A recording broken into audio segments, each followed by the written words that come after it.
Höre buyur devlet ol. Ey oğul, milletine bey olmasın.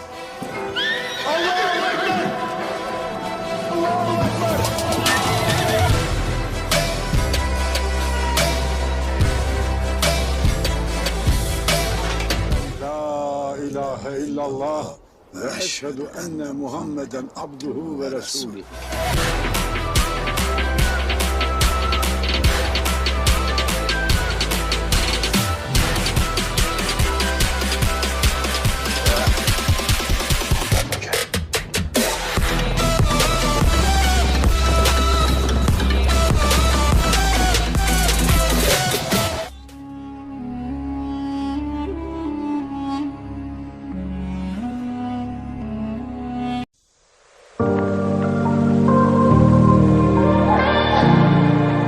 आज के video में हम बात करेंगे ड्रामा सीरियल क्लोश उस्मान के सीजन 1 की एपिसोड नंबर 70 के बारे में। जैसे कि आपने पिछली किस्त में देखा था, उस्मान और बालगाय ने इत्तेहाद कर लिया था। फिर बालगाय ने आलिशार को जाल में फंसाने के लिए बोकी को हवेली भेजा था और दूसरी जानी मालिक की लाश को देखकर दुंदार को ये पता चल गया था कि आलिशार उसकी पीठ पीछे कोई चाल चल रहा है। नाज़रीन, इस एपिसोड के शुरू में आप देखेंगे बाला खातून शादी का जोड़ा पहनकर तैयार खानका में खड़ी होती है और उनके हाथ में उनकी माँ का दिया हुआ एक छोटा सा डिब्बा होता है जिसमें मौजूद चीजें देखकर वो अपनी माँ को याद करती है। इसी दौरान सज्जार खातून मेहंदी लेकर वहाँ आती है और बाला खातून को देखकर कहती है, अरे माशाल्लाह, बहुत खूबसूरत लग रही हो मेरी प्यारी बेटी, माशाल्लाह। बाला खातून डिब्बा रखकर मायूसी से कहती है, मेरे ख्वाहिश थी कि काश मेरी अम्मी जान भी यहाँ होती। और मेरे खुशियों को देखती सज्जार खातून। यह सुनकर सज्जार खातून बाला खातून को हौसला देते हुए कहती है, आह मेरी प्यारी बेटी, उस्मान भी तुम्हारी तरह बिन माँ के, काश के उसकी माँ भी ये दिन देख पाती। अल्लाह का शुक्र है कि मैंने ये दिन देख लिया। अब यही वक्त है तुम्हें हक बात बताने का। मैं तुम्हें वही बातें बताऊंगी जो उन्होंने तुम्हें बतानी थी। इसके बाद वो दोनों बैठ जाती और सज्जार खातून अपनी बात को आगे बढ़ाते हुए कहती है, घर बनाना आसान होता है मेरी बेटी, लेकिन घर को जिंदा रखना मुश्किल होता है। खातून और मर्दों की मुश्किलात अलग अलग होती हैं। मार्फत इसी में है कि मुश्किलात को परखना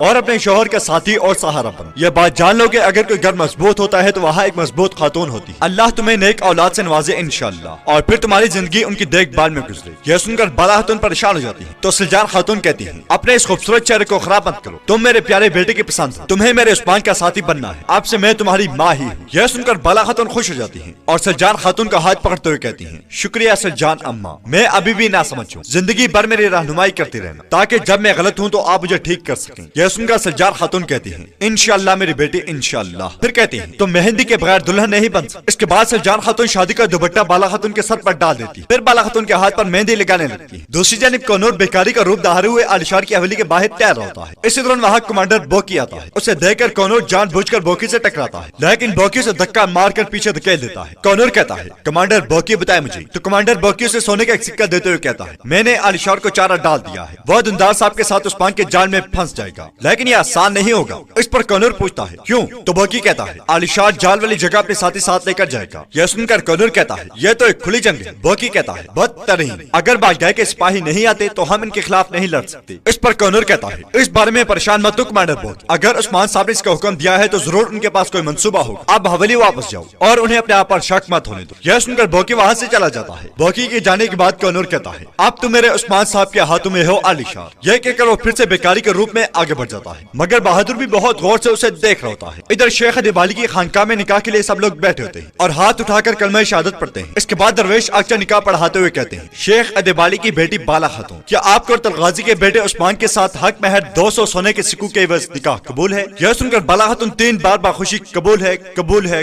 कबूल है कहती है। इसके बाद उस्मान भी खुशी खुशी निकाह कबूल करता है और इस तरह उस्मान और बाला खातून शादी के बंधन में बंध जाते हैं। उन्हें देखकर तमाम लोग बहुत खुश होते हैं। इसके बाद गुआहान की गवाही के बाद दरवेश आगचा कहते हैं, मैं लोगों और गुआहान की मौजूदगी में आप दोनों के निकाह का ऐलान करता हूँ, अल्लाह आपके निकाह को कबूल फरमाए। इसके बाद तमाम लोग दुआ के लिए हाथ उठाते हैं और आगचा दरवेश दुआ करवाते हुए कहते हैं, मेरा अल्लाह आपके घर को अमन और सलामती और ईमान का मरकज बनाए, अल्लाह कभी आप लोगों के दिलों में नफरत और नाखुशगवारी पैदा ना करे। इस पर तमाम लोग आमीन कहते हैं और उस्मान और बाला खातून मुस्कुराते हुए एक दूसरे की जानिब देखते हैं। दूसरी जानिब कनूर जंगल में सफर कर रहा होता है, जबकि बहादुर भी उसका ताकुब कर रहा होता है। इधर शेख अदेबाली उस्मान और बाला खातून के निकाह पर उन्हें दुआ देते, फिर कहते हैं, मैं जानता हूँ कि आपकी शादी कोई मुआहिदा नहीं है, इस बाबरकत निकाह का इशारा दिया गया है, मेरा रब आपको और आपके औलाद को इस्लाम के रास्ते का अलमबरदार बनाए। इस पर सब लोग आमीन कहते हैं। दूसरी जानिब मंगोल पड़ाव में बालगाय अपने चेहरे पर नीला रंग लगाकर रक्स कर रहा होता है। जोरकुताय गुक्तोक और बाकी मंगोल पे गुट्टंगबल उसके आसपास बैठे होते हैं। बालगाय कहता है, एर्ले खान चंगेज खान के रूह को हमारे लिए रहबर बना। इसके बाद वो अपनी तलवार लहराते हुए कहता है, हमारी तलवारें बोलेंगी और मौत खामोश हो जाएगी। यह सुनकर तमाम मंगोल पे भी खड़े हो जाते हैं और तलवारें लहराते हुए यही नारा बुलंद करते हैं, हमारी तलवारें बोलेंगी मौत खामोश हो जाएगी, हमारी तलवारें बोलेंगी मौत खामोश हो जाएगी। दूसरी जानिब आलिशार की हवेली के सहन में आइगुल और बोरचैन मछलियों को दाना डाल रही होती। आइगुल कहती है रस्सियां उलझ गई हैं और बुरी तरह उलझ गई।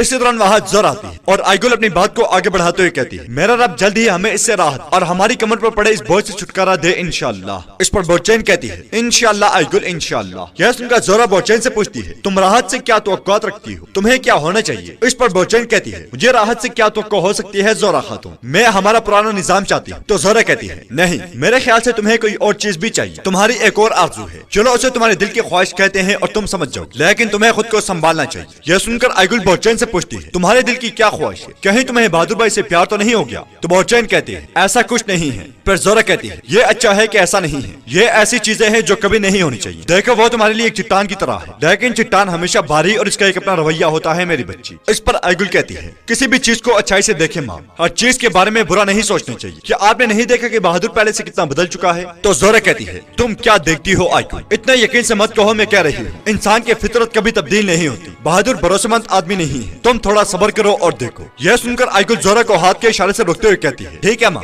आपने अपने नुक्ता नजर बयान कर लिया। फिर आइगुल बोरचैन से कहती है अपने दिल के सुनना, मेरी माँ मेरे भाई पर गुस्सा है, यह माजी के झगड़ों से बाहर नहीं निकल सकती, लेकिन मैं अपने भाई की जिम्मेदारी लेती हूँ, अल्लाह तुम दोनों को खैर अता करे। दूसरी जानिब उस्मान और बाला खातून जंगल में मौजूद होते हैं। उस्मान बाला खातून का हाथ थामते हुए कहता है बाला मेरे इब्तिदा और इंतहा हो तुम, मेरे सुबह शाम हो तुम, मेरा ख्वाब, मेरी हकीकत और मेरी आखिरी ख्वाहिश हो तुम बाला, मेरी जिंदगी और मेरे दिल में खुशामदीद। यह सुनकर बाला खातून कहती है उस्मान मैंने कभी भी हार नहीं मानी, मैंने अपनी मोहब्बत और उम्मीद को मदम नहीं पड़ने दिया, तुम्हारा नाम मेरी जुबान पर दुआ बनकर जारी हो गया था, अल्लाह ने ये दिन देखने को नसीब किया। इस पर उस्मान कहता है बस अब मैं चाहता हूँ कि मेरी आंख बंद हो तो तुम्हारे साथ और खुले तो तुम्हारे साथ, मेरी दुआ है कि अल्लाह हम पर रहम करे, हम इकट्ठे बढ़े, हमारी नस्ल बढ़े। यह सुनकर बाला खातून परेशान हो जाती हैं। तो उस्मान कहता है मेरा यकीन करो बाला, मेरा यकीन करो, जिस तरह अल्लाह ने हम दोनों को मिलाया हमें औलाद भी देगा जो हमारे खेमे में खेलेगा और हमारी नस्ल को आगे बढ़ाएगा, बस तुम भी मेरी तरह यकीन रखो। फिर अपना हाथ फैला कर कहता है हमारा नसीब खुलेगा, हमारा खेमा खुशी से आबाद होगा और हमारी जड़ें इन जमीनों पर फैलेंगी, लेकिन पहले हमें जंगी जानियों को काटना होगा जो किसी भी शैतानी काम के लिए कबीले का मुआवजा करना चाहेंगी, हम उनकी जान लेंगे जो हमें अलग करना चाहेंगे। तो बाला खातून कहती है तुम्हारा रास्ता मेरा रास्ता है उस्मान, जब भी तुम कहीं जाओ तो ये जान लो कि मैं तुम्हारे पीछे मौजूद हूँ, अगर मेरे जिम्मे कोई काम आता है तो मैं उसे निभाऊंगी, मेरी तरफ से बिल्कुल भी परेशान मत। इस पर उस्मान कहता है मैं क्यों परेशान हूँ बाला, मैं तो आपका शुक्रगुजार हूँ, मेरा पहला सहारा अल्लाह है और दूसरा तुम, बस दुआ करो कि मुझे उस मनहूस आलिशार का खात्मा करना नसीब, कबीले का सुकून बहाल और फिर लौट कर तुम्हारे पास आऊं। तो बाला खातून कहती है इंशाअल्लाह उस्मान इंशाअल्लाह। फिर उस्मान बाला खातून को प्यार करते हुए कहता है अल्लाह के अमान में दिया मेरा इंतजार कर। यह सुनकर बाला खातून मुस्कुराते हुए कहती है सारी जिंदगी तुम्हारा इंतजार करूंगी उस्मान, अल्लाह तुम्हारा रास्ता आसान करे, जल्द जाओ और जल्द ही आओ। इसके बाद उस्मान वहाँ से आगे बढ़ जाता है और बाला खातून की आंखें नम हो जाती और फिर वो भी वहाँ से रवाना हो जाती। इधर आलिशार की हवेली में सिपाही रवाना होने के लिए तैयार खड़े होते हैं। इसी दौरान आलिशार आइगुल के साथ बालाई मंजिल से सामने आता है। आइगुल आलिशार को खंजर देते हुए कहती है जनाब ये लीजिए, यह मेरे भाई बहादुर का खंजर है और यह खंजर भी मैं अपने इंतकाम की तरह आपको अमानत देती हूँ, मैं जानती हूँ कि आपके अमान में जो चीज दी जाए महफूज रहती है। यह सुनकर आलिशार खंजर लेते हुए कहता है तुम जब बात करती हो तो लगता नहीं है कि तुम वही हो जिसने अपना दुपट्टा गिराया था और अपनी रिवायत के खिलाफ गई। इस पर आइगुल कहती है मुझे गंदोज साहब और बम साहब से कोई मसला नहीं है, मेरा मसला उस्मान है, हम दोनों का खूनी झगड़ा है, अगर मैं उस्मान का खून भी बहा दूं तब भी मुझे सुकून ना मिले, मैं चाहती हूँ कि मेरे भाई के कातिल का खून इसी खंजर से बहे। तो आलिशार कहता है तुम ख्वाहिश करो खातून, मैं इस खंजर को सिर्फ उस्मान के खून से नहीं बल्कि उसके तमाम सिपाहियों के खून से भर दूंगा। यह सुनकर आइगुल कहती है तो फिर इज्जत के साथ जाएं और कामयाबी के साथ वापस लौट, सबको पता चल जाना चाहिए कि ये किसकी जमीनें हैं। इसके बाद आलिशार बालाई मंजिल से नीचे आता है। नाज़रीन इसके बाद अब देखेंगे शेख अदबाली की खानकाह में तमाम लोग आहिस्ता आहिस्ता आगे बढ़ रहे होते हैं। उस्मान शेख अदबाली से कहता है हम बहुत सी मुश्किलात से एक साथ गुजरे और बहुत सी खुशियां हमने इकट्ठी देखी है, आपने हमेशा हमारे लिए दुआ और मदद की है, अब भी हमारे लिए दुआएं और मदद जारी रखे जनाब। इस पर शेख अदबाली कहते हैं हमारा रास्ता और मंजिल एक ही है, इस रास्ते में यकीनन हमारा साथ जारी रहेगा बेटा। यह सुनकर उस्मान खुश हो जाता है और फिर बाला खातून की जानिब देखकर कहता है मैं अपनी इस प्यारी को पहले अल्लाह और फिर आपके अमान में सौंपता हूँ, इंशाल्लाह मैं इस जंग से कामयाब लौट कर आऊंगा और अपनी बाला को ले जाऊंगा। शेख अदबाली कहते हैं हम लोगों ने अपनी जानें एक दूसरे को अमानत के तौर पर दी है, इसकी फिक्र मत करें, जिंदगी एक कीमती असासा है उस्मान साहब। इस पर उस्मान कहता है सलामत रहे शेख। फिर शेख अदबाली ने जंग में कामयाबी की दुआएं देते हैं और कहते हैं खैरियत से जाओ और खैरियत से लौट कर आओ। इस पर उस्मान शेख अदबाली का शुक्रिया अदा करता है, फिर आगे बढ़कर गरजते हुए कहता है आज हम में से हर कोई इस बात का गवाह है कि कभी हम में से कोई ख्वाहिशात के पीछे नहीं दौड़ा, हमारा मकसद इन जमीनों पर इंसाफ और अमन लाना है, मैं आप सबसे माफी चाहता हूँ। इस पर तमाम लोग सीने पर हाथ रखते हुए कहते हैं माफ किया